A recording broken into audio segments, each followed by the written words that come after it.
کراچی کے علاقے ڈیفنس خیابان اتحاد میں فوڈ ڈیلیوری بوائے کو ٹکر مارنے والا اسسٹنٹ کمشنر کا بھتیجا نکلا ہے۔ ARY نیوز کے مطابق اصغر علی بھنگوار کو پولیس پروٹوکول میں تھانے منتقل کر دیا گیا ہے۔ حادثے کے بعد ڈرائیور بھی ہاسپٹل منتقل ہوا تھا۔ پولیس کا کہنا ہے کہ پولیس اہلکار اس کے پیچھے گئے جو گاڑی میں فرار ہوا تھا۔ ہمیں بعد میں پتہ چلا کہ گاڑی چلانے والا بھی ایڈمٹ ہے۔ تفتیشی حکام کے مطابق متوفہ کے اہل خانہ قانونی کارروائی نہیں چاہتے۔ اہل خانہ لکھ کر دے گئے کہ مقدمہ درج نہیں کروانا۔ پولیس نے کہا کہ گاڑی اور ڈیلیوری بوائے کی موٹر سائیکل تھانے منتقل کر دی گئی ہے۔ پولیس کے مطابق گاڑی کے پیچھے سندھ حکومت کے سٹیکرز چسپاں ہیں۔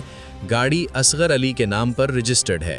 واضح رہے کہ گزشتہ رات 2 بجے کے قریب خیابان اتحاد میں ریس لگاتی کار نے مخالف سمت میں کھڑے فوڈ ڈیلیوری رائڈر 32 سالہ فرحان کو کچل دیا، جس کے نتیجے میں وہ جان بحق ہو گیا۔